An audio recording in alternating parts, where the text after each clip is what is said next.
अ, आज के सत्र के लिए बोलना तो प्रोफेसर रोहिणी अग्रवाल को था। हमने उनको तय किया हुआ था कि वो रीतिकाल के स्त्री पक्ष पर अपनी कोई बात रख सके। पर सब गड़बड़ गड़बड़ होते होते ये मुझ तक आ गया।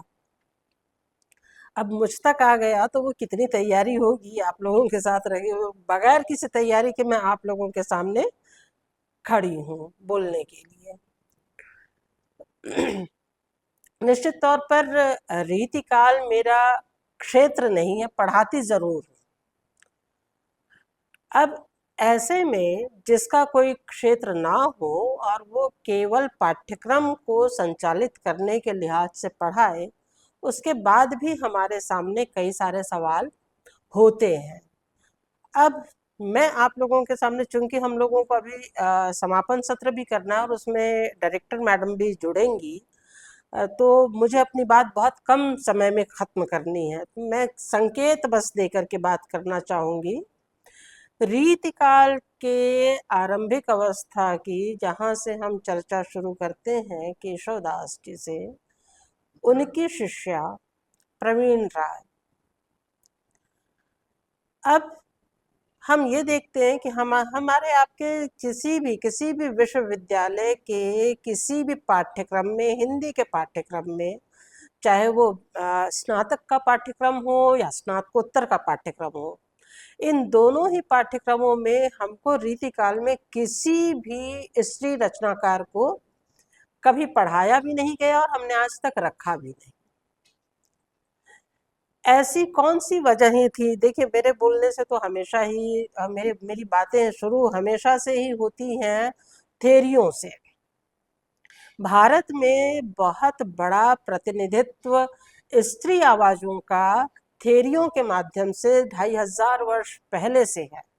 और वो आवाजें आप लोगों ने यदि पढ़ा हो तो वो बहुत ही पितृसत्ता को चुनौती देती हुई आवाजें हैं, ब्राह्मणवाद को चुनौती देती हुई आवाजें हैं। और लगभग 250 स्त्रियों की गाथाएं हैं वो, जिसमें वो अपने मनुष्य होने का दावा करती हैं और जितनी भी तरह की सामाजिक परंपराएं हैं उनको वो ब्रेक करती हैं, उनको वो तोड़ती हैं। अब वहां से आप यदि अपनी यात्रा शुरू करते हैं तो हमको दिखाई देता है कि आदिकाल में एक सिद्ध हमको दिखाई देती है आवाज। हम यदि भक्ति काल में आते हैं तो मीराबाई एक बहुत तेज आवाज है, पितृसत्ता को भी चुनौती दे रही होती हैं, ब्राह्मणवाद को भी कितनी चुनौती दे रही हैं, ये हम सबसे कुछ छुपा नहीं है। इसके बाद हम यहाँ चलते हैं तो हमको रीतिकाल में बड़ी आवाज सुनाई, मतलब बार बार सुनाया जाता है कि राय प्रवीण बहुत अच्छी कवयित्री थी। राय प्रवीण के बारे में हम सुनते हैं, हम क्या कहते हैं कि जो किंवदंती के रूप में सुजान के बारे में सुनते हैं। अब इन दोनों ही स्त्रियों की समाज में या पाठ्यक्रम में उपस्थिति कैसी है, मैं इस पर चर्चा करना चाहती हूँ आप लोगों के साथ। मेरा मुद्दा केवल इतना सा ही है। दोनों ही स्त्रियां दरबार में हैं, दोनों ही स्त्रियां नृत्यांगनाएं हैं, कुशल नृत्यांगनाएं हैं, बड़ी अच्छी गवैये हैं वो, संगीत शास्त्र उन्होंने साध रखा है। और दोनों की दोनों, मतलब सुजान जो है घनानंद के साथ सहज ही चले जाने को तैयार नहीं है। उनकी क्या मजबूरियां रही होंगी इस पर अभी कुछ पर्दा ही है। जब तक और इस पर रिसर्च ना हो जाए हम बहुत दावे के साथ नहीं कह सकते। और ऐसा मैं इसलिए कह रही हूँ कि जैसे ही मेरे हाथ में ज्योति प्रसाद मिश्र की किताब स्त्री कवि कौमुदी आई, तब मैं देखती हूँ कि इस किताब की भूमिका में राय प्रवीण को किस तरह से रखा गया है। इस किताब में राय प्रवीण की रचनाओं को उद्धृत करते हुए किस अंदाज में बात कही गई है, तब मुझे लगता है कि जो अभी पिछले सत्रों में बात हुई और उसमें किसी ने कहा कि अभी भी राजा रजवाड़ों में बहुत सारी पांडुलिपियां यथावत रखी हुई हैं, हम लोगों को उसको तलाश करने की जरूरत है। अ, तो क्या पता हमारे सामने कोई एक नया पक्ष आ जाए। अब राय प्रवीण शब्दों को भी लेकर के चलिए। आज हमारे पास हम वेश्या शब्द आजकल संवैधानिक तौर पर इस्तेमाल नहीं कर रहे हैं, हम यौन कर्मी की बात करते हैं। मुझे तो इस यौन कर्मी शब्द से भी बड़ी परेशानी होती है। इसलिए परेशानी होती है कि जैसे आपने किसी को शिक्षा कर्मी बता दिया, किसी को चिकित्सा कर्मी बता दिया, आपने उसी तरह से एक यौन कर्मी बता दिया, मतलब उस पर स्टैंपिंग कर दी, इस व्यवसाय पर स्टैंपिंग कर दी, इस व्यवसाय को सील लगा दिया, सील सिक्का लगा देना कहना। और इस तरह से किसी भी स्त्री के अवमानना को, उसकी उसके सम्मान को सम्मान ना समझते हुए हम कैसे संवैधानिक प्रावधानों के माध्यम से इस वेश्यावृत्ति के व्यवसाय को कानूनी जामा पहना दें। मेरे लिए ये बतौर स्त्री बहुत परेशानी की बात है। बतौर स्त्री जब इन लोगों से कभी बात की भी जाए तो कोई भी स्त्री स्वेच्छा, जैसे मैं शिक्षा कर्मी स्वेच्छा से होना पसंद करती हूँ, सम्मानजनक काम है। चिकित्सा के पेशे में जाती हूँ, सम्मानजनक काम है। क्या इसी तरह से ये काम कोई सम्मानजनक हो सकता है? ये सारी की सारी मजबूरियों में फंसी हुई स्त्रियां, जिसकी कोई जगह नहीं है समाज में, वहां से वो निकलना भी चाहे तो वो उसका अतीत उसका पीछा नहीं छोड़ता है। हमारा समाज तो ऐसा है। ऐसे में किसी भी इस तरह के व्यवसाय को कानूनी जामा पहनाना मेरे लिए अभी तक स्वीकार्य नहीं हो पाया है। अब हम इस आलोचना पर आते हैं, रीतिकालीन आलोचना पर, और इन कवियत्रियों की बात जब करते हैं तो राय प्रवीण, हमको ये सब पता है कि अकबर ने उसको अपने दरबार में बुलवाया, धमकी दे के बुलवाया, लेकिन राय प्रवीण जाना नहीं चाहती है। जाना क्यों नहीं चाहती? वो इंद्रजीत सिंह के प्रति आसक्त है और एक निष्ठ है वो। क्या किसी एक निष्ठ प्रेमिका को वेश्या जैसे शब्द से संबोधित किया जा सकता है? इस पूरे के पूरे साहित्य में जहां कहीं भी दरबार की ये नृत्यांगनाएं आ रही हैं, उन सब के लिए देखिए, मैं आपको एक हिस्सा पढ़ करके सुनाती हूँ छोटा सा। अ, दरबारों के प्रभाव से वेश्याएं भी हिंदी काव्य की ओर झुकने लगी थीं। वे न केवल संगीत कला की ही शिक्षा प्राप्त करती थीं, वरन हिंदी काव्य शास्त्र का भी यथोचित अध्ययन करते हुए काव्य रचना करने लगी थीं। प्रवीण राय इसके लिए ज्वलंत उदाहरण है। प्रवीण राय वस्तुतः काव्य कला कुशला और काव्य रसिका थी। आचार्य केशवदास ने भी मुक्त कंठ से इसकी प्रशंसा की है। प्रवीण ने केशव का ही अनुकरण करते हुए साहित्य की विविध छंदात्मक शैली में रचना की है और इसके साथ सभी छंद काव्य कौशल से चमत्कृत है। मेरी आपत्ति ये है कि कोई एक, अब वो जो समय था, उस समय एकल विवाह का नहीं था, न्यूक्लियर फैमिली का नहीं था, राजे रजवाड़े थे, सामंती व्यवस्था थी, हरम थे, रनिवास थे, और इसके बाद भी प्रेमिकाएं थी। प्रेमिकाओं के बाद भी वो जो जर्मन ग्रियर कहते हैं कि ये जो वेश्याएं हैं ये क्या इस तरह की स्त्री कि इतना सब होने के बाद भी ये पाप धोने के लिए बैठी हुई है। पाप किसका पाप धोने के लिए बैठी हुई है? तो आप किस तरह से एक स्त्री की उपस्थिति को देख रहे हैं, गढ़ रहे हैं? इसके पहले कहीं भी मतलब प्रवीण राय के लिए वेश्या कहना मेरे लिए बेहद आपत्तिजनक है।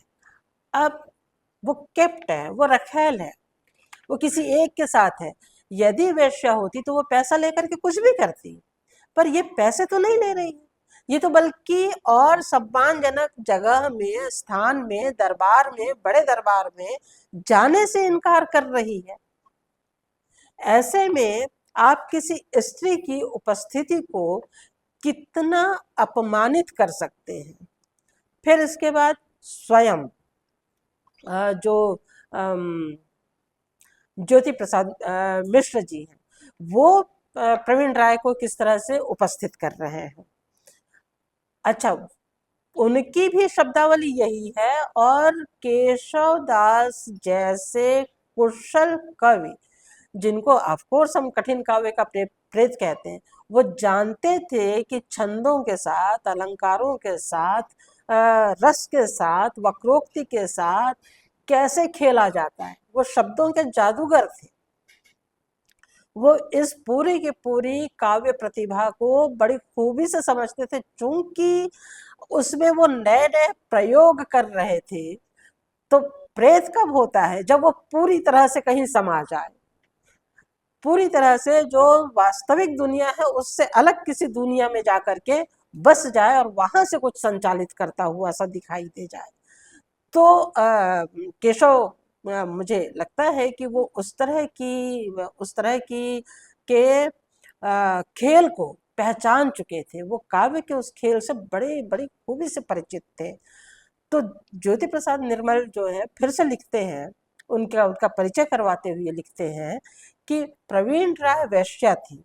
यह ओरछा बुंदेलखंड के महाराज इंद्रजीत सिंह के यहाँ रहती थी।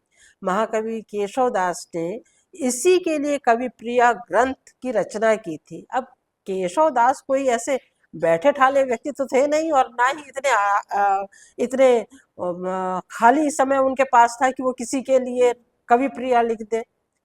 निश्चित तौर पर जिसके पास प्रतिभा थी उसको निखारने का काम वो कर रहे थे। और केशवदास की जो शिष्या थी कवि प्रिया में, केशवदास किस तरह से उसकी प्रशंसा करते हैं। कहते हैं, मतलब कि प्रवीण राय की प्रशंसा करना तो ठीक है, वो तो उसकी वीणा की भी प्रशंसा कर रहे हैं, उस तंतुवाद्य की भी प्रशंसा कर रहे हैं, और लिख रहे हैं, तंत्री तुम्बुर सारिका शुद्ध सुरंसोली देव सभासी देखिए राय प्रवीण प्रवीण। ये जो राय प्रवीण है, राय प्रवीण की जो वीणा है वो स्वयं देव सभा है। अब तक जो है हम ये देख रहे थे कि लसत लसत कहाँ भूप, रामचंद्रिका में राजा दशरथ के दरबार की वो प्रशंसा करते हुए कह रहे हैं। यहाँ वो उस सभा की बात नहीं कर रहे हैं, ये वीणा की बात कर रहे हैं। तो उस वीणा को भी किस अंदाज में वो संभाल करके रख रही होंगी, और उससे उनके गायकी किस तरह से प्रभावित हो रही होगी। तो वो स्वयं उनकी वीणा ही देव सभा है। जैसे देव सभा को तंत्री यानी बृहस्पति, तुम्बरु यानी गंधर्व, सारिका अप्सरा, और सतोगुणी देवताओं से संयुक्त सारी की सारी देव सभा होती है, ऐसे ही गुणों से राय प्रवीण की वीणा, जो तार से, तंत्री से, तुम्बे से, सारिका से, सब उसके इंस्ट्रूमेंट के, और माइनर इंस्ट्रूमेंट है कि उसके तार को कैसे कसा जाएगा, उसका तुम्बा कैसा होगा, इन सारी चीजों को लेकर के इतनी खूबसूरती से राय प्रवीण की वीणा की प्रशंसा कह रहे हैं। फिर इसके बाद राय प्रवीण को वो इंद्रजीत सिंह के साथ कैसे देख रहे हैं। कहते हैं, सत्या राय प्रवीण युत सूरत अर सुर तरुगे इंद्रजीत तासो बंधे केशव दास सने। प्रवीण राय सत्यभामा के समान। अब यदि मान लीजिए, मतलब यदि प्रवीण राय वेश्या ही होती तो क्या उसको इस तरह के शब्दों से सम्मानित किया जाता? प्रवीण राय सत्यभामा के समान है, क्योंकि जैसे सत्यभामा में कृष्ण के प्रति सुंदर प्रेम था, वैसे ही राय प्रवीण में राजा इंद्रजीत सिंह के साथ प्रेम है। जैसे सत्यभामा के घर में पारिजात का वृक्ष था, वैसे ही राय प्रवीण के घर में सुरों का, स्वर साधना का वृक्ष पुष्पित पल्लवित होता रहता है, जिससे सारे सुर निकलते हो, ऐसी वीणा उसके पास है। जैसे सत्यभामा पर श्री कृष्ण अनुरक्त थे, ऐसे ही राय प्रवीण पर इंद्रजीत सिंह अनुरक्त है। ये दो छंद हमको दिखाते हैं कि किस तरह से किस अंदाज में केशवदास राय प्रवीण की प्रशंसा कर रहे हैं।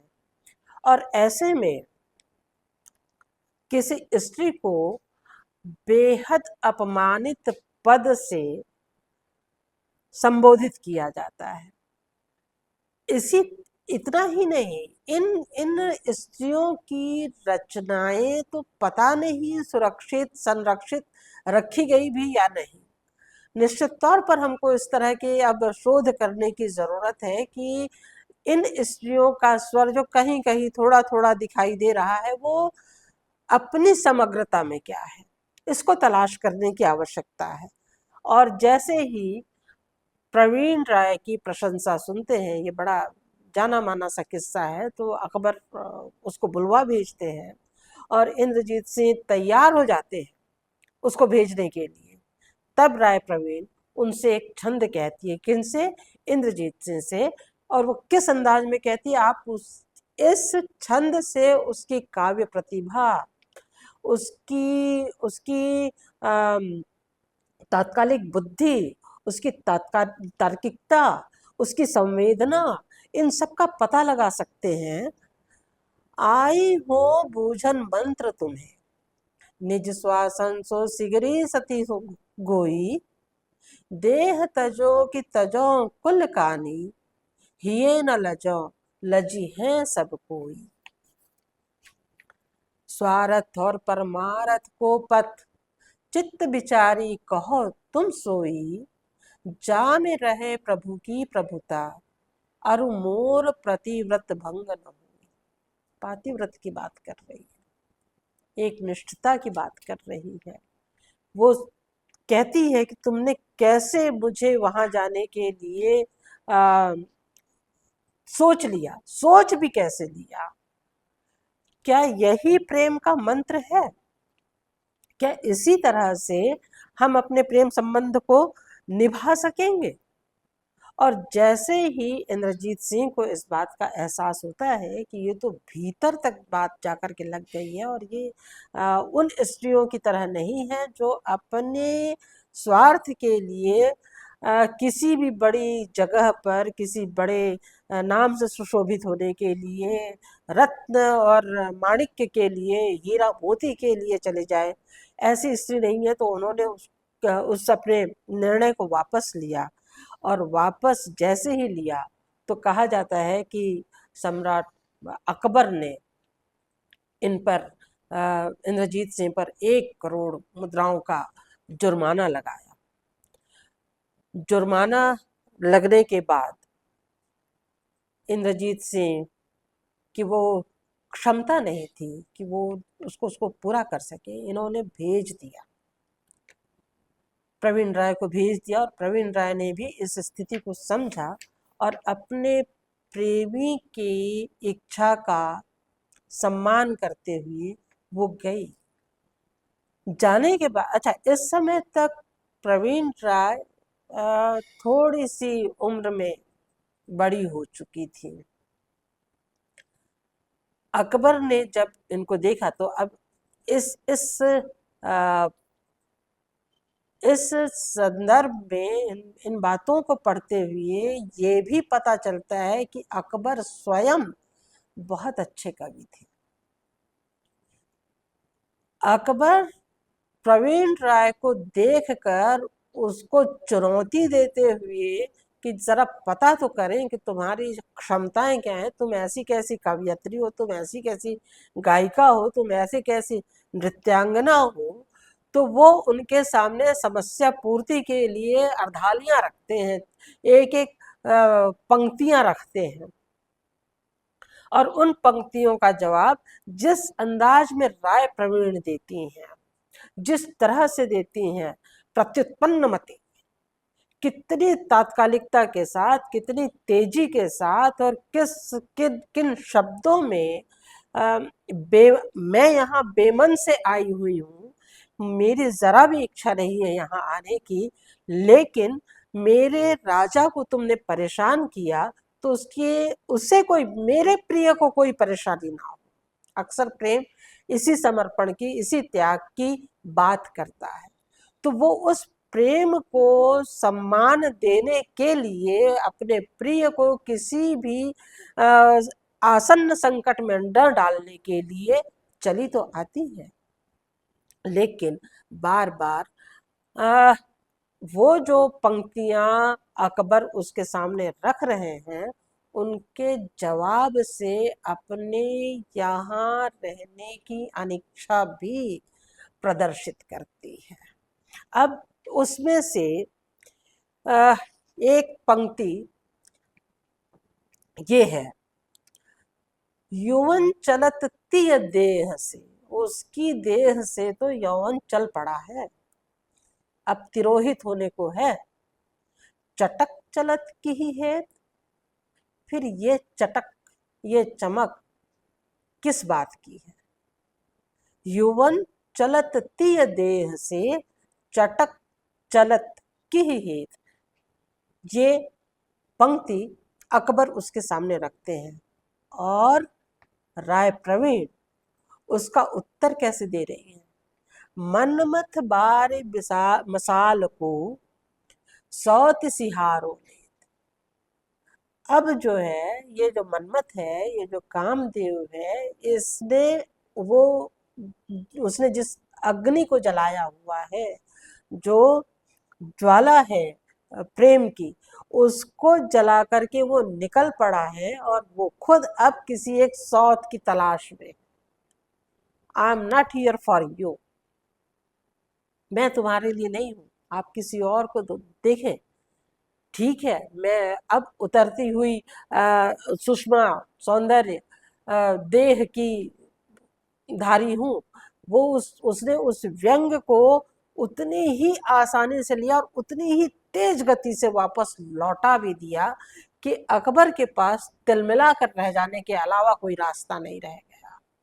फिर इसके बाद एक और, मतलब बादशाह को कोई हरा दे, ये तो संभव नहीं हो सकता ना, ये तो परेशानी की बात है। तो वो फिर दोबारा एक पंक्ति लिख करके भेजते हैं, और कि मतलब मेरे जैसे बादशाह को की बातों को तुमने लौटा दिया, तुमने इसकी धारा ही बदल दी, मैं कौन हूं ये बताता हूं तुमको। तो उन्होंने फिर बताया, ऊंचे हो सर बस सुर बस किए, ऊंचे हो सुर बस किए, समवय नर बस कीन। मैंने ऊंचा उठ करके, मतलब जितने भी इस जगह में यहाँ पर जितने भी बड़े लोग थे, उन सारे के सारे लोगों को अपने साथ ले लिया है, अपने बस में कर लिया है। हालांकि यहाँ देवता का संदर्भ है, पर वो उन देवताओं को भी मैंने अपने बस में कर लिया, और बराबरी का भाव दिखाते हुए यहाँ के नरों को भी, जनता को भी मैंने अपने भीतर अपने साथ ले लिया है। मतलब ऐसा कोई नहीं रहा, चाहे ऊपर चाहे नीचे, ऐसा कोई व्यक्ति नहीं बचा, ऐसा ऐसा कोई कोई समाज नहीं बचा, ऐसा कोई पुरुष नहीं बचा जिसको मैंने अपने बस में नहीं किया हो, कंट्रोल में नहीं किया हो, और जहां मेरी शक्ति संचालित नहीं होगी। मतलब ये सारे के सारे मेरी आज्ञा मानने को बाध्य हैं, चाहे वो आज्ञा के तौर पर हो, चाहे वो प्रेम के साथ हो, राजनीति हो या संवेदना हो, इन दोनों ही तरह से मैंने कर लिया है। अब इसका उत्तर जिस अंदाज में प्रवीण राय दे रही है, मैं तो हतप्रभ हूं कि कैसे वो सोचा करती थी। वो कहती हैं, तुरंत इसको लौटाती हैं और लिखती हैं, अब पताल बस करन को ढर की पयानों की। आपने ये दोनों जगहें तो अपने लिए कर ली थी, ये दोनों जगहें बहुत बड़ी थी, पर अब आपको पाताल चाहिए है। और उस पाताल तक जाने के लिए आपको क्या करना होगा? नीचे उतरना होगा, लुढ़कना होगा। तो क्यों लुढ़क रहे हो? अपने सम्मान को बनाए रखो, और उस सम्मान को बनाए रखने के लिए ये मतलब अपना सम्मान वो जिस तरह से बनाए रख रही हैं, जिस जिस जिन शब्दों से कहते हैं ना कि स्त्रियों के व्यंग्य बाण संभालना बहुत आसान नहीं होता। यदि वो क्रोध में भी हो तो, यदि वो असहमति में भी हो तो, वो सिवांत बउआ जिसको स्त्रियों का बड़बड़ाना कहती हैं, कि स्त्रियों का बड़बड़ाना भी बर्दाश्त नहीं होता है। वो बड़बड़ा भी रही है तो लगता है चुप हो, चुप ऐसी रहे, यदि वो रो भी रही हो तो उसकी सिसकी की आवाज बाहर सुनाई ना दे। ये इस तरह के, अब आप इसको विक्टोरियन वो कह लें,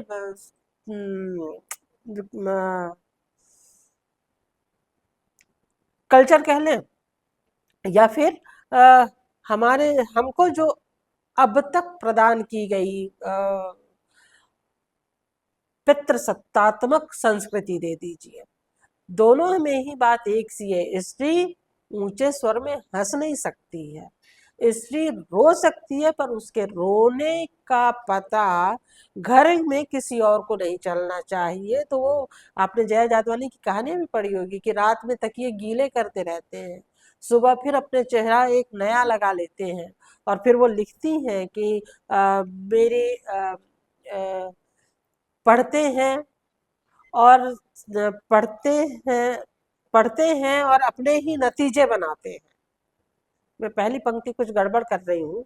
पढ़ते हैं लोग और अपने ही नतीजे बनाते हैं, मेरी ही दीवार पर जाने क्या कुछ लिख गए हैं लोग।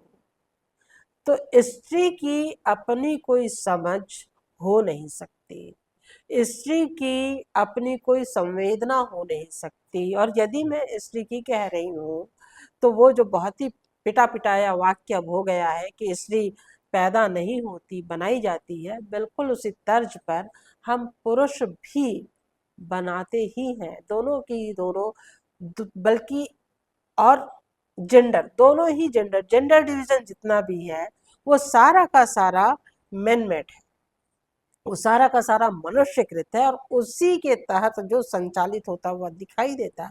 मतलब मेरी तो तकलीफ ये भी होती है कि हमने, जिसको रामचंद्र शुक्ल कहते हैं, एक जोड़ी अनुभूति लेकर के मनुष्य पैदा होता है, तो उस एक जोड़ी अनुभूति में आपने रोने का हिस्सा लड़कियों को दे दिया और हंसने का हिस्सा लड़कों को दे दिया। वो बेचारा अपनी दुख तकलीफ को रो करके नहीं बता सकता है। अब है तो कुछ जरूर, जब जब आमिर खान ने सत्यमेव जयते वगैरह टाइप का प्रोग्राम किया था और उसमें सामने सामने वो रोता हुआ दिखाई देने लगा था। तो रोना एक सहज क्रिया है, हंसना एक सहज क्रिया है, ये हमारे लिए स्वीकार्य नहीं है। हमारा शास्त्र हमसे कुछ और उम्मीदें करता है। तब फिर अब प्रवीण राय का एक और छंद जो मुझे मतलब मुझे तो उसको खोलने में बहुत वक्त लगा। मुझे लगता है कि अभी भी उसमें बहुत सारे ऐसे बिंदु हैं जिनकी तरफ मैं देख नहीं पाई हूँ, जबकि मैंने कई सारे लोगों से उसके लिए चर्चा की, काफी सारे लोगों से चर्चा की, पर फिर भी वो अभी तक परेशान परेशान कर रहा है। अब आप लोगों के साथ आप लोगों के साथ भी इस छंद को मैं शेयर कर रही हूँ। इसमें वो अकबर के राज्य के विभिन्न रूपकों के माध्यम से, मुझे लगता है कि ये ब्याज स्तुति ही होगी, कि ये ब्याज स्तुति कर रही हैं। अंग अनंग तही कुव शंभु सुकेहरि लंक गयन दही घेरे, भौह कमान तही मृगलोचन खंजन क्योन चुगै तिल नेरे, है कचराहु उदय इंदुसु कीर के बिंबन चोचन मोरे, कौन काहू सो रोस करे, सो डरै डर साह अकबर तेरे। अलग अलग अलग अलग विरोधाभास हो रहे हैं कि अंग को, कामदेव को शंभु ने, शिव ने अनंग किया। पर क्या अनंग होने के बाद वो विलोपित हो गया? नहीं, बल्कि वो तो स्वयं शिव को ही कोमलता प्रदान कर गया। उस भाव की, उस मदन भाव को उसके भीतर भी समाहित कर गया। तो एक तरफ ये वाला रूपक है, दूसरी तरफ कह रही हैं कि जो जिन भावों से कमान चलते हैं, तीर चलते हैं, क्या उन तीरों ने खंजन रूपी आंखों के तिल को चोट पहुंचा दी? नहीं, दोनों विरोधी बातें चल रही, लेकिन उस विरोधाभास के साथ भी वो दोनों सब के सब सह अस्तित्व में है। अच्छा, ये सॉरी, मैं दूसरी पंक्ति पर आ गई। पहली पंक्ति ये थी केहरी लंक गयंद ही घेरे। जो सिंह की कमर है, वो स्त्रियों की कमर की भी तुलना इसी तरह से की गई है, आप नक्श वर्णन जब पढ़ते हैं। और उसको कौन थामे हुए है? हाथी जैसी मांसल जंघाएं शामिल संभाले हुए हैं। तो ये दोनों विपरीत अर्थ के हैं, लेकिन फिर भी एक दूसरे का साथ दे रहे हैं ना। वो दोनों सिंह और हाथी एक दूसरे को के हत्यारे हो सकते हैं, एक दूसरे के लिए हिंसक हो सकते हैं, लेकिन फिर भी जंगल की अपनी, प्रकृति की अपनी एक प्राकृतिक न्याय चल रहा है ना। तो उस प्राकृतिक न्याय के साथ वो हैं, दोनों सह अस्तित्व में है। दूसरी पंक्ति मैंने बता दी कि कैसे, चाहे वो खंजन नयन हो, चाहे वो मृगलोचन हो, और कमान कहाँ से चल रहे हैं? भवों के माध्यम से चल रहे हैं, पर फिर भी जाकर के वो तिल को नुकसान नहीं पहुंचा रहा है, वो एक संवेदना उपस्थित कर रहा है। फिर इसी तरह से यदि मान लीजिए बादल है, राहु है, तो क्या वो चंद्रमा को खा लेता है? नहीं खाता है। उन दोनों का समय समय पर अस्तित्व बना रहता है, बिल्कुल इसी तरह से जैसे कि यदि तोता लाल मिर्च को खाना शुरू कर दे तो मिर्च नहीं खत्म हो गई और तोता खत्म हो गया। पर उसका अर्थ यहाँ पर नाक से है और आपके ओठों से है कि नाक और ओठ के बीच भी जो संबंध बना हुआ है, ये भी तो दोनों बने हुए हैं, इनकी भी तो सुंदरता अपनी जगह बनी हुई है। कौन काहुस रोष करे, कोई किसी के साथ भी गुस्सा नहीं कर रहा है, क्रोध नहीं कर रहा है, किसी दूसरे को समाप्त करने के लिए नहीं जा रहा है। ऐसे में हे अकबर शाह, आपका भी राज कुछ ऐसा ही होता है। आपके यहाँ भी डर को डर करके रहना पड़ता है। क्यों हम किसी दूसरे के शासन में रहते हुए इतना भयभीत हो कि मैं अपनी सांसें, कोई दूसरा अपनी सांसें ना ले सके। और इस छंद से अकबर बेहद चमत्कृत होते हैं, बेहद प्रसन्न होते हैं। आ, इन वो बार बार कहते हैं कि मतलब मान गए वो लोहा, वो प्रवीण राय का लोहा मान जाते हैं और कहते हैं कि आपको जो भी आपका वेतन हो, आप अपने मुंह से तय कर लीजिए, मैं इसको करने के लिए तैयार हूं, बट यू स्टे हियर। फिर उसके बाद राय प्रवीण का वो जो प्रसिद्ध दोहा है कि बिनती राय प्रवीण की, सुनिए साह सुजा, जूठी पातर बकत है, बारी बायस्वा। और जैसे ही अकबर इन तीनों शब्दों में बारी, बायस, स्वान, इन तीनों शब्दों में अपनी अपनी छवि अ, चिन्ह लेता है। तो उसके भीतर एक संकोच, एक शर्म जागृत होती है। वो उस स्त्री को सम्मान देता है कि नहीं, ये स्त्री ऐसी स्त्री नहीं है जिस पर दबाव पूर्वक जीत हासिल की जा सके। इसको बेहतर है कि ससम्मान ही वापस पहुंचा दिया जाए। और कहते हैं, ऐसा लिखते हैं कि वो ससम्मान वापस पहुंचा दी गई ऊर्जा। और ऊर्जा में मतलब आप लोग जाकर के देखिएगा कि राय प्रवीण का महल कितना खूबसूरत बनाया हुआ है। वो रास्ता कितना खूबसूरत है जहाँ से वो अपने मंच तक आती है।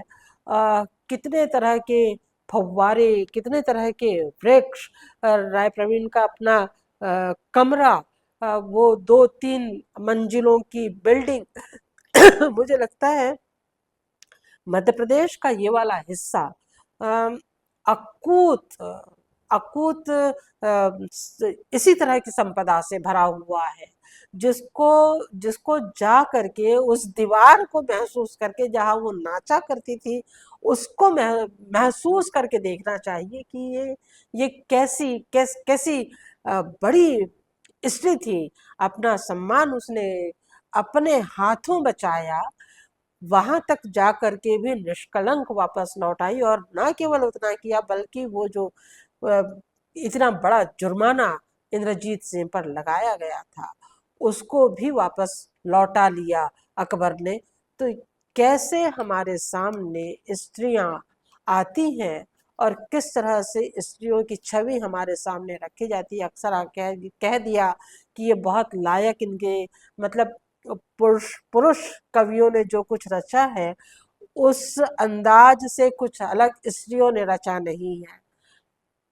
पर हम राय प्रवीण के संदर्भ में देखते हैं कि राय प्रवीण की प्रत्युत्पन्नमति, उनके उनके कहन की क्षमता, उनके जो रूपकों को बांधने की क्षमता है, वो बहुत ऊंची है। हम लोगों को नए सिरे से पाठ्यक्रमों को देखना चाहिए। और मैं समझती हूँ कि मैंने कोई तैयारी तो की नहीं थी, बस यही 2-4 पन्ने आप लोगों के सामने लेकर के आ गई थी। मैं अपनी बात समाप्त करती हूँ और शहला जी से कहती हूँ कि वो बाकी अपनी सारी और भी जो चीज़ें हैं उसको शुरू करें। धन्यवाद आप लोगों का कि आप लोगों ने मुझको भी सुन लिया।